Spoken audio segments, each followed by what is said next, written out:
حضرت عائشہ صدیقہ مدینے کے آسمان پہ ستاروں کو دیکھ کر سوال کرتی ہیں، یا رسول اللہ کوئی ہے آپ کا امتی جس کی نیکیاں آسمان کے ستاروں کے برابر ہو؟ اب جواب سننے سے پہلے ایک اور بات پہ غور کر لو کہ اس کا جواب دینے کے لیے یہ پتہ ہونا چاہیے کہ آسمان کے ستارے کتنے ہیں، پھر اس کا جواب دینے کے لیے یہ پتہ ہونا چاہیے کہ امتیوں میں سے وہ کون خوش نصیب ہے جس کی نیکیاں آسمان کے ستاروں کے برابر ہیں، پھر اس کا جواب دینے کے لیے یہ پتہ ہونا چاہیے کہ نیکیاں کچھ ظاہری ہوتی ہیں، کوئی دل میں بھی ہوتی ہیں، کوئی باطنی بھی ہوتی ہیں، کوئی چھپی ہوئی بھی ہوتی ہے۔ تو اس کا جواب دینے کے لیے پتہ ہونا چاہیے نیکیاں کس کی ظاہری کتنی ہے، باطنی کتنی ہے، مخفی کتنی ہے، دل میں کتنی ہے، یہ پتہ ہوگا تو اس کا جواب دے گا۔ معلوم ہوا مومنوں کی ماں عائشہ صدیقہ کا یہ عقیدہ تھا کہ حضور اپنے ہر امتی کو جانتے ہیں، کیونکہ قیامت تک کی امتیوں کا سوال ہوا کہ کوئی ہے آپ کا امتی، یہ نہیں کہا کہ اس دور کا، کہا قیامت تک کوئی ہے آپ کا امتی ایسا جس کی نیکیاں آسمان کے ستاروں کے برابر ہوں۔ سائنس تو آج تک کاؤنٹ نہیں کر سکی ستارے کتنے ہیں، لیکن ام المومنین کا عقیدہ یہ ہے کہ میرے مصطفیٰ کو پتہ ہے آسمان کے ستارے کتنے ہیں۔ تو کہا ہاں وہ عمر ہے جس کی نیکیاں آسمان کے ستاروں کے برابر ہیں۔ اب ان کو توقع ہی، ان کا خیال تھا کہ میرے والد کا نام لیں گے تو فوراً سوال این حسنات ابی بکر، میرے والد ابو بکر کی نیکیاں کہاں گئیں؟ فرمایا عمر کی ساری نیکیاں ایک طرف، ابو بکر کی ایک نیکی سب پہ باری ہے۔ اللہ یا رسول اللہ، وہ ایک نیکی جو ہوتی ہے زندہ ایک نیکی کا مول اتنا پڑ جاتا ہے بعض اوقات کہ عمر کی ساری نیکی ہے ایک طرف، ابو بکر کے وہ کون سی نیکی تھی؟ حضرت عمر نے اس کی تشریح کی ہے، کہا میری ساری نیکیاں لے لیں مجھے 2 نیکیاں مل جائیں، یا میری ساری نیکیاں لے لی جائیں میں عمر کے ایک رات اور ایک دن جیسا ہو جاؤں۔ کہا جی رات کون سی تھی؟ فرمایا وہ ہجرت والی رات تھی، جب سارا مکہ حضور کو ڈھونڈ رہا تھا پکڑنے کے لیے اور تلواریں لے کر آپ کے دروازے کے سامنے کھڑے تھے آپ کو شہید کرنے کے لیے، تو ابو بکر صدیق ان کے ساتھ گئے۔ وہ رات جو انہوں نے قربانی دی کاش وہ رات مجھے مل جائے۔ اور دن کون سا؟ کہا جب خلافت کی مسئلہ سنبھالی تو معلوم ہوا وہاں کے لوگ مرتد ہو گئے ہیں، انہوں نے دین اسلام چھوڑ دیا ہے، وہاں کے لوگ جو ہے انہوں نے زکوٰۃ دینا بند کر دی ہے، وہاں کے لوگ جو ہے انہوں نے جھوٹے مدعی نبوت کو نبی مان لیا ہے۔ تو ہم سب نے کہا کہ ابو بکر بڑا سخت وقت ہے، اسلام پہ بڑا کڑا وقت ہے، آپ مقابلہ نہ کریں، آپ اس وقت مدینے کو بچانے کی کوشش کریں۔ کہا ابو بکر صدیق جن کو عام طور پہ نرم سمجھا جاتا تھا، اس وقت انہوں نے مجھے کہا کہ اے عمر کیا تو جاہلیت میں طاقتور تھا اور بہادر تھا، اسلام میں آگے کیا تو کمزور ہو گیا ہے؟ جی اجبار فی الجاہلیت و خوار فی الاسلام، کہا اس وقت انہوں نے مجھے کہا اور ان کا مقابلہ کیا، سارے جو فتنے تھے سب تہ کر دیے، کلا کما کر دیا، تیس نیس کر دیے، تباہ برباد کر دیے۔ اللہ اکبر۔ حضرت عمر ایک اور مثال دیتے ہیں کہ حضور ایک لشکر روانہ کر چکے تھے اسامہ بن زید کی قیادت میں۔ اسامہ کون ہے؟ جو رسول اللہ کا پیارا ہے۔ اسامہ بن زید کون ہے؟ جو حضور کے منہ بولے بیٹے زید بن حارثہ کا بیٹا ہے۔ اسامہ کون ہے؟ جس کو بڑے بڑے صحابہ اپنا سفارشی بنایا کرتے تھے، یہ پتہ ہونا چاہیے آپ کو۔ حضرت ابو بکر صدیق، حضرت عمر فاروق اور عثمان غنی اپنا سفارشی بنا کر اسامہ بن زید کو بھیجا کرتے تھے کسی معاملے میں، جب حضور کی بارگاہ میں پیش کرنا ہوتا تو وہ اسامہ بن زید نوجوان لڑکے تھے، 18 سال کی عمر تھی، تو ان کو قائد بنایا گیا ہوا تھا لشکر کا۔ تو حضرت عمر نے کہا اے امیر المومنین بڑا کڑا وقت ہے، اسلام پہ حضور پردہ فرما گئے ہیں، تو آپ اس لشکر کو نہ بھیجیں، یہ اگر لشکر چلا گیا یہاں سے تو مدینے کی ڈیفنس کون کرے گا؟ مدینے کو ہم کیسے ڈیفینڈ کریں گے؟ سارا لشکر چلا گیا۔ تو حضرت ابو بکر صدیق نے کہا کہ اگر تنہائی کی وجہ سے ابو بکر کی ٹانگوں کو کتے نوچ کر لے جائیں یہ تو مجھے گوارا ہے، لیکن جس لشکر کو میرے مصطفیٰ نے بھیجا ہے اسے واپس بلانا مجھے گوارا نہیں۔ یہ بات ہو گئی۔ انہوں نے آگے سے کہا کہ اچھا چلیں ٹھیک ہے، اسامہ بن زید کو معزول کر دیں اور کسی تجربہ کار جہاں دیدہ اور پرانے بندے کو معمر کو سپہ سالار بنا دیں۔ کہا یہ کیسے ہو سکتا ہے کہ جس کو قائد حضور نے بنایا ہو میں اس کو معزول کر کے کسی اور کو بناؤں؟ نہیں، جس کو حضور نے سپہ سالار بنایا ہے میں اس کو معزول نہیں کر سکتا۔ تو ان کی قیادت میں لشکر گیا اور فتح مند ہو کر اس طرح سے کہ وہ مقابلے میں وہ لوگ آئے ہی نہیں، لیکن فائدہ یہ ہوا جہاں جہاں سے لشکر اسلامی گزرا لوگوں کو کان ہوئے کہنے لگے ہم مدینے پہ حملے کا پروگرام بنا رہے تھے، اتنی بڑی فوج مدینے میں ہوگی تو تب انہوں نے باہر بھیجی ہے، تو مدینے پہ حملہ نہ کرنا۔ دیکھو عشق نے کیسے کامیاب کر دیا، محبت نے کیسے ہمیں نہیں پتہ چلا، لیکن غیر مسلموں نے ریسرچ کی ہے۔ آج ابو بکر صدیق کے حالات لوگ نہیں پڑھتے، ہاں جی، وہ پڑھ رہے ہیں فلاں کو، وہ پڑھ رہے ہیں فلاں کو، وہ پڑھ رہے ہیں فلاں کو، ان کو یہ پتہ ہے چوکوں کے ریکارڈ کس نے بنائے، چھکوں کے ریکارڈ کس نے بنائے، اووروں کا ریکارڈ کس نے بنایا، آؤٹ کس نے کیے، یہ تو پتہ ہے، لیکن یہ نہیں ابو بکر صدیق نے کیا قربانیاں دی ہیں، یہ پتہ ہونا چاہیے، یہ پتہ ہونا یہ ہم پر لازم ہے، یہ ہم پر ضروری ہے، یہ ہم پر واجب ہے۔ حدیث پاک ہے، میں اپنی طرف سے نہیں کہہ رہا، حضور کی حدیث ہے، تاریخ الخلفاء میں امام جلال الدین سیوطی نے لکھی ہے، حب ابی بکر و شکرہ واجب علی کل امتی، ابو بکر کی محبت اور اس کا شکریہ ادا کرنا میرے ہر امتی پر واجب ہے، میرے ہر امتی پر ہے، بولیے میرے ہر امتی پر۔ تو بتائیں شکریہ کیسے؟ محبت تو چلو ٹھیک ہے، کہا جی میں محبت کرتا ہوں ابو بکر صدیق سے، شکریہ کیسے ادا کریں گے؟ شکریہ کیسے ادا کریں گے؟ شکریہ ایسے ادا کریں گے کہ ان کو اصحاب ثواب کا تحفہ بھیجیں، اگرچہ ہم انہیں ضرورت نہیں، تحفہ یہی چلتا ہے نا، فاتحہ خوانی کر کے بھیجیں۔ ان کا شکریہ کیسے ادا ہوگا؟ ان کا شکریہ ایسے ادا ہوگا کہ ہم ان کی شان بیان کریں، ہم ان کے جلسے کریں، ہم ان کی محفلیں کریں، ان کے ذکر کی محفلیں سجائیں، گھر والوں کو بتائیں، بچوں کو بتائیں، بھانجوں کو، بھتیجوں کو، بھائیوں کو، رشتہ داروں کو، دوستوں کو بتائیں، پولیس کو بتائیں کہ یار میں نے یہ سنا ہے ابو بکر صدیق کی یہ شان ہے، اور ان کی محبت، ان کا شکریہ ادا کرنا ہر امتی پر واجب ہے۔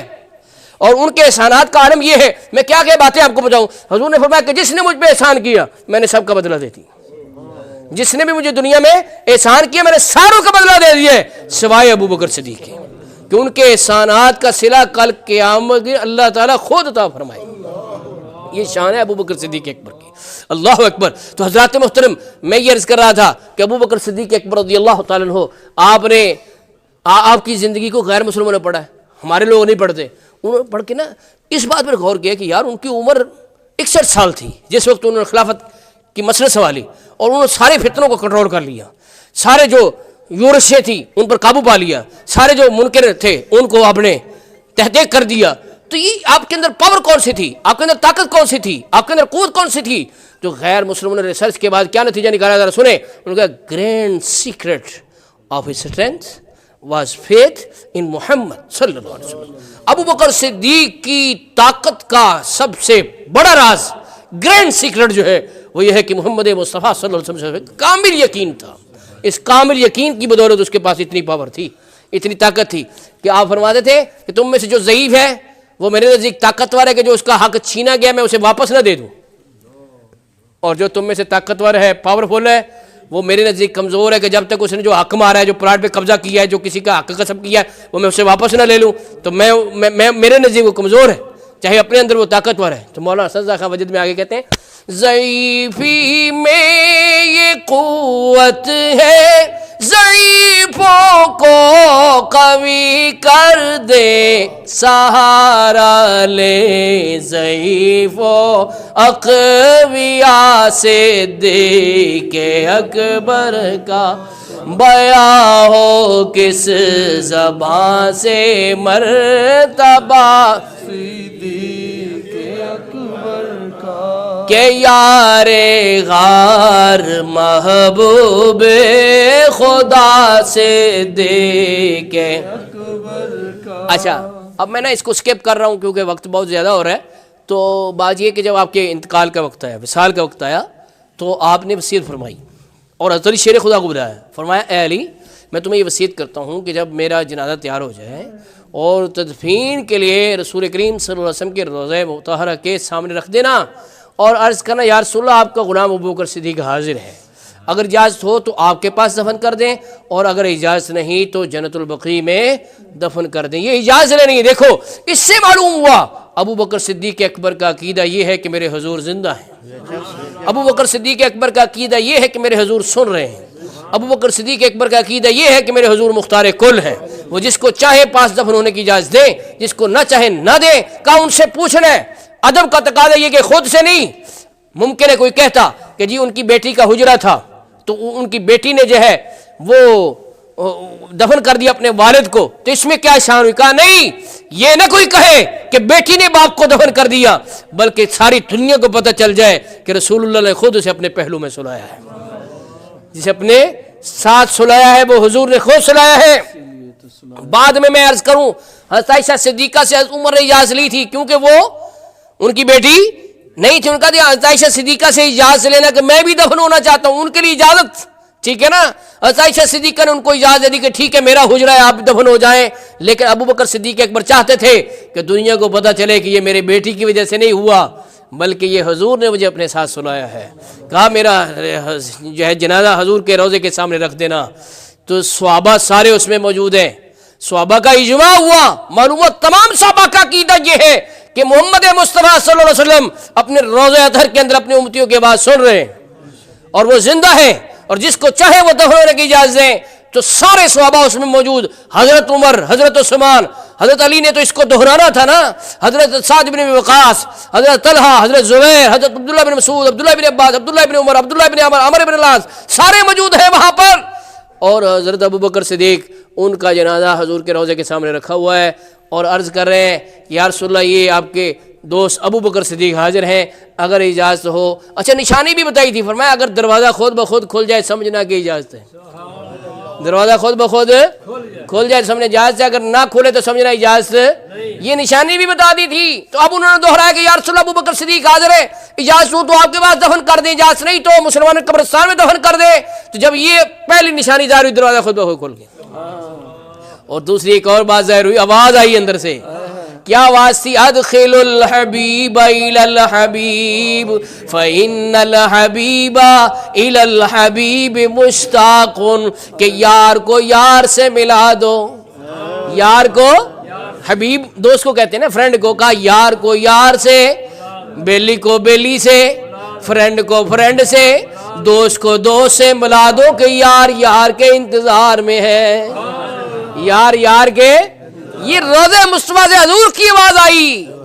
حضرت ابوبکر صدیق نے صرف اتنی نشانی بتائی تھی کہ خود کھول جائے سمجھنا اجازت ہے، تو اندر سے آواز آ رہی ہے، تو پنجابی والا بولتے کہتے ہیں حضرت صدیق دے دلی دی تمنا سی، حضرت صدیق دے دل دی تمنا سی، کہ یار نال یار دا مزار ہونا چاہیدا، یار نال یار دا مزار ہونا چاہیدا، یار نال یار دا مزار۔ اب آخری بات کرنے لگا ہوں، یہ اسی یہ شعر نے میری ہیلپ کر دی ہے کہ اب میسج کیا ہے ابوبکر صدیق، ہم نے کیا کرنا ہے کہ سانو یار غار نے اے دسیا اے دوستو، سانو یار غار نے اے دسیا اے دوستو، کہ سب کچھ سونے تو نثار ہونا چاہیدا، سب کچھ سونے تو نثار ہونا چاہیدا، نثار ہونا چاہیدا، سب کچھ سونے تو نثار ہونا چاہیدا۔ سب کچھ حضور پہ قربان کر دو، سب کچھ حضور پہ۔ فإن أبي ووالدتي وعرضي لعرض محمد منكم بقاء، کہ میرے ماں باپ، میرا سب کچھ حضور پر کیا ہے؟ قربان ہے۔